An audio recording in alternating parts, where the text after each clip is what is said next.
Hola, bon dia. Carl Munson here. Hello to you if you're watching live or if you're catching this on the YouTube replay or even on the podcast. Really great to hear from somebody on the YouTube or in the YouTube comments yesterday saying that they actually have a lie-in every day. And this is a bit too early for them. Fair play to you, and very smart to catch it on YouTube over a cup of tea, I believe, a little bit later on at lunchtime.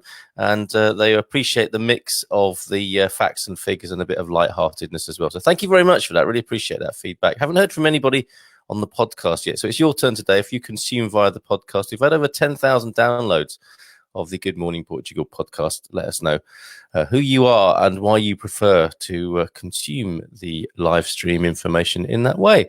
Good morning to everybody who's already tuned in this morning. Bon dia, Carlos. Early in there, Michael Miguel. How are you? How is life down there in the south of Portugal this morning? Do let me know.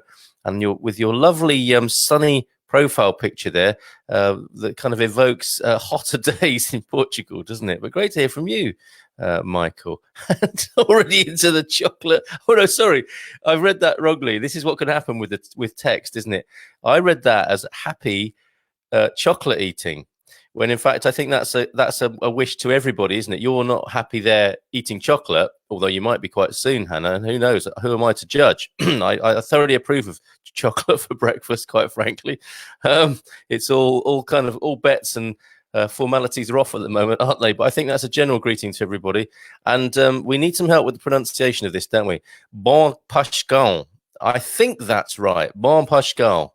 Let me know if my pronunciation is right on the Happy Easter greeting in Portuguese, because we need to work on that, and we need to be sharing that with the wonderful people who make us so welcome here in Portugal. And in Luli, weather's better this morning in Luli. Claire and Steve, good morning to you, Claire and Steve, who uses his formal name, Stephen, in the Facebook profile there. Come on, guys, I'm trying to do the facts and figures, but lovely to hear from you. Life is okay. Loving the dedication to the daily shows. Thank you, Michael. I've said this before. It's as much a bonus and benefit to me to have this discipline and schedule every day. It's really keeping me sane. Well, sane as anyone who knows me will tell you is possible. Bom dia. All good here in central Portugal. Growing veg and looking forward. Be healthy. Thank you, Lilu. Now, with the new orientation of the Good Morning Portugal live stream and Endeavour, the enterprise, and I've been researching homesteading shows, because that's what I want this to become, is a resource for happy homesteaders. I can't believe how big it is in the States, for example, with all the homesteading YouTube channels.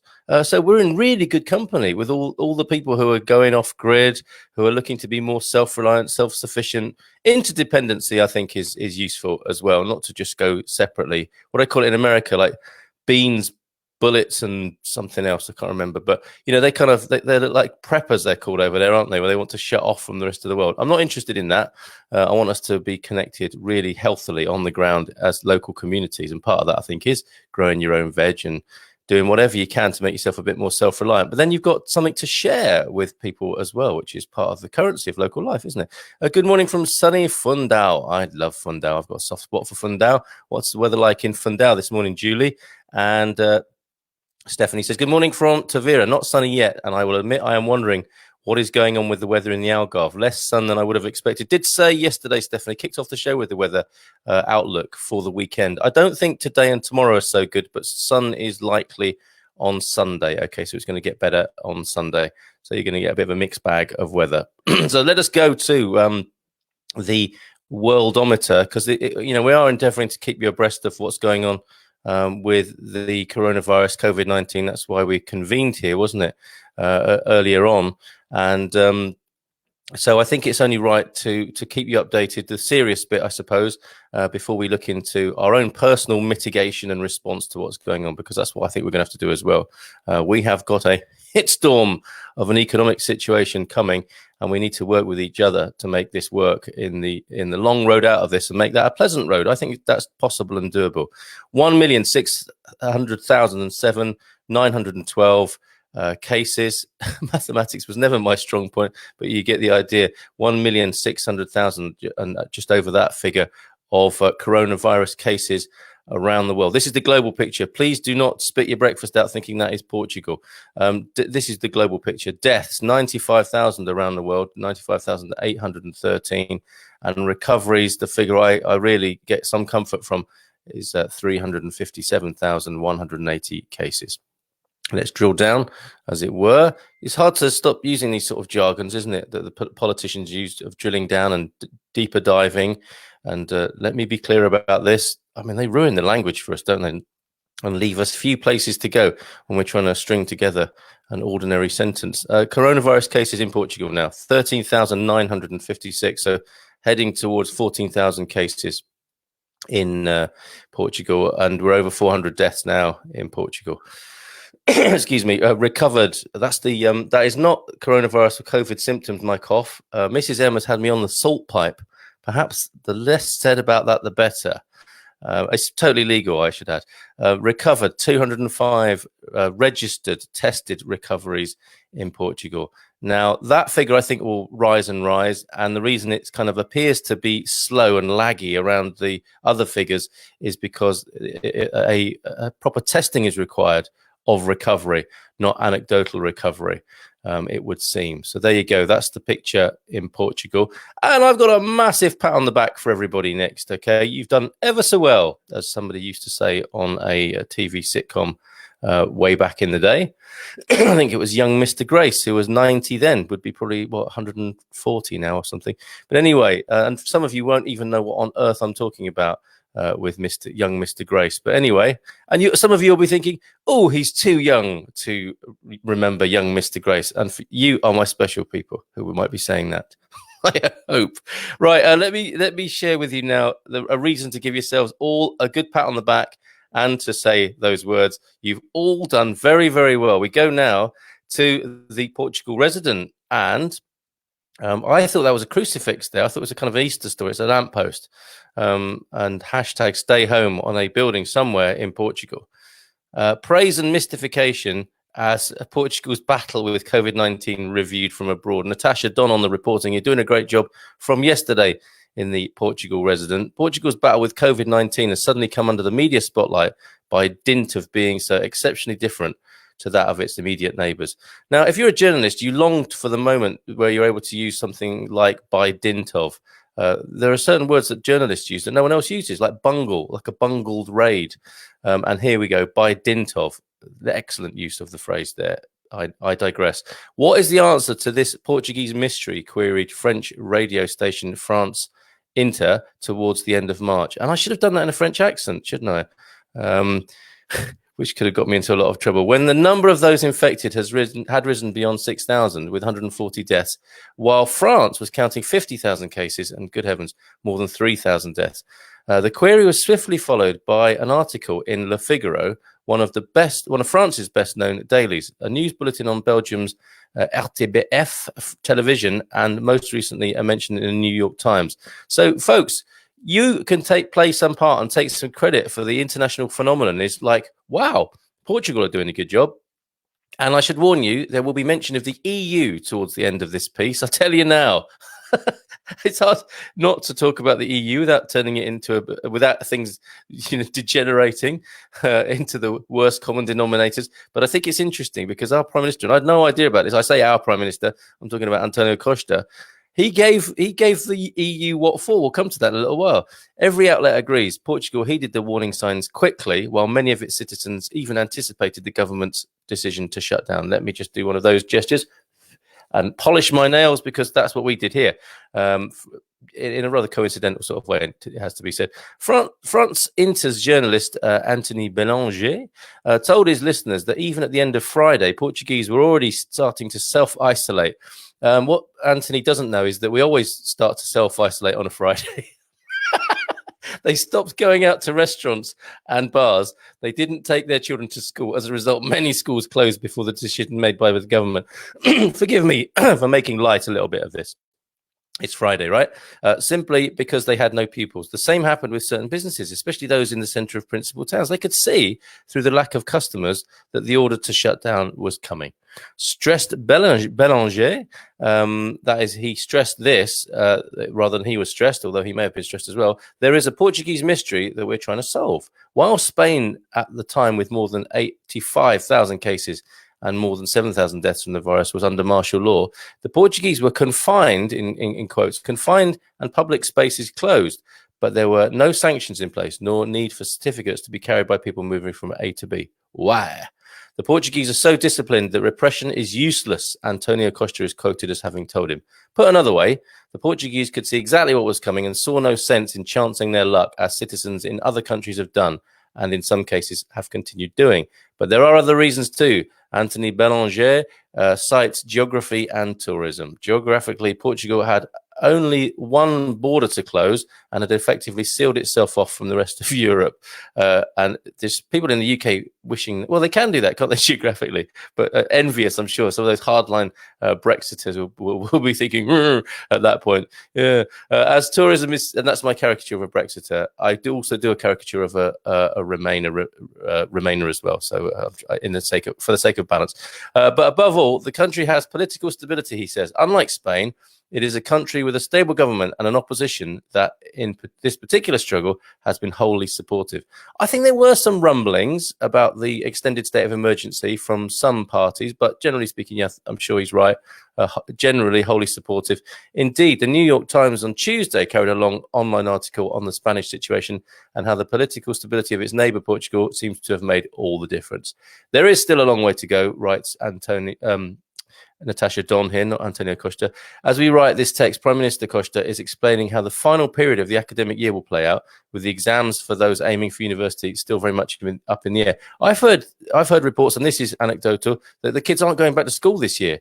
Take the rest of the year off, kids. And everyone's a homeschooler now, aren't they? It's like, we homeschool, and people used to say to us, what's it like? Everyone's finding out now. No need to ask that question. Everyone's finding properly right out about that, but judging by what people are putting on Facebook. But what foreign reports have noted, perhaps again as an exception to the rule, is Portugal's generosity. Said Belgium's, and again, this is continuing, a pat on the back for all of us here, certainly including the Good Morning Portugal posse here, who I know are observing lockdown. Said Belgium's RTBF, this is a country that saw danger looming and rapidly made the decision to give immigrants the same rights as Portuguese. Yes, even yesterday, the country agreed to mass pardons for prisoners reaching the end of their sentences and compromised states of health. Yes, all in all, for a tiny country on the edge of Europe facing an invisible enemy that is relentlessly claiming victims, Portugal's response is suddenly being seen by others around the world as exemplary, even noble. That kind of puts a little bit of a lump in my throat. The King of Spain, for instance, had praised Antonio Costa for his vehement defense of Spain after the unfortunate comments by Dutch Finance Minister Wopke Hoekstra in the summit that failed to agree on a united European response to this drama. Now, that's what I want to move on to. Look away now if you don't want to be stimulated or triggered by talk of the EU. But before we do, well done, everyone. Amazing that we are part of this approach to... Julie, I've just seen your comment in there, and it appears to be snowing where I am right now. Blooming green screen. Anyway, before I go on to that EU thing, I will come back. Oh, what's going on there? Sorry, I've got to adjust that. I can't have that like that. I need a team here. I have to do all this technical stuff. Look, there you go, letting you into the magic of what's going on. I've adjusted that now. All right, Stephanie, yes, good morning from Tavira. Less sun than she would have expected there. We'll see what we can do about that for you, Stephanie. Morning, Carl from Gary. What we need is a website or similar where people can donate surplus things they might have, and people can trade or ask for what they need. This might help cut down on waste. Oh, yes, Gary. Thank you for that idea. My main project in life, ournet.news. We're hoping to do stuff like that, ournet.news. But that is such a good suggestion, Gary. Thank you very much for that. I'm screenshotting that as we speak. Barbara, good morning, Carl. Good morning to you, Barbara. Lovely to hear from you. Hope you're well. Hope your recovery is continuing well. And people do remember young Mr. Grace. I am not going to do a John Inman impersonation, Julie, if that's what you're hoping for. I'm free, she says, which could really be misconstrued, Julie, by younger members of this audience or those who've let it slip out of their minds. Barbara, I remember young Mr. Grace. And if you watch that show, you couldn't forget him, really, could you? First floor. Now, this is becoming its own little in-joke, which will look it up online, guys. Are you being served? If you don't know what on earth is being talked about here, on Steve's profile there, first floor, ladies' underwear. That's what you remember, Steve, right? Other things were discussed in the show. And morning, guys, from Debbie Doos. Maybe I will do a John Inman impersonation before I leave you this morning. Before I do, let me just go into this mention, because I didn't know this was going on. I didn't know that Antonio Costa had given the EU a bit of a bloody nose. Well, not the EU necessarily, but the Dutch foreign minister, by the sound of it. We continue from praise and mystification, in which you can all take some credit, as I've said before. Praise and mystification for Portugal. But here, what's going on here? Antonio Costa having a bit of a dust up in the EU, or probably by a Zoom teleconference. Maybe that's how politicians feel a bit more like road rage. You know, they're within the safety of Zoom and teleconferences. They're a bit more shouty and sort of fisty about things. PM Costa threatens the EU. Either you do what you're supposed to, or it's over. I had no idea this was going on. It was reported on the 1st of April, but I think it's legit. Portugal's Prime Minister Antonio Costa launched a blistering attack. There's another one of those phrases that only journalists use. A blistering attack on Dutch Finance Minister, and I want to say this again because I'm loving saying it, Wopke Hoekstra last week, which rapidly morphed into a full-blown challenge to the EU's very survival. Good heavens. And I have to say, I have been wondering what you just as you would hope that NATO is a peace, and the United Nations are sort of peace-bringing organizations, and it doesn't always work out. You think EU, this is a time for the EU, isn't it, to bring itself forward as an organization. So this is the united response for Europe, but it doesn't look like that's what's happening.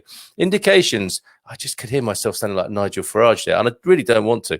Indications that the bloc was in trouble have been in the air for weeks, but this was the first real showdown in prime time. Beautifully put, Natasha. A clearly furious Prime Minister addressed journalists minutes after a disastrous EU summit that took place over 6 difficult hours via video conference. I mean, it's always difficult on video conference, isn't it? For one reason or another, your kids running in or whatever, or realizing you haven't got any trousers on or whatever. But EU summit that took place over 6 difficult hours. That's asking for trouble, saying the Dutch position was repugnant. Wow, completely undermining the spirit of the EU, showing the recurrent meanness for which northern member states have become infamous, as well as lacking in all conscience. Good Lord, if we don't respect one another, don't understand one another, lack the capacity to respond in unison to a common challenge, then no one understands anything about the European Union. He thundered. Well, what had made Mr. Hoekstra, what he actually said, and why was Mr. Costa so angry? The Dutch finance minister said he felt the EU should investigate countries like Spain that say they have no budgetary margin to deal with the effects of the crisis provoked by the new coronavirus, in spite of the fact that the Eurozone has grown for 7 consecutive years.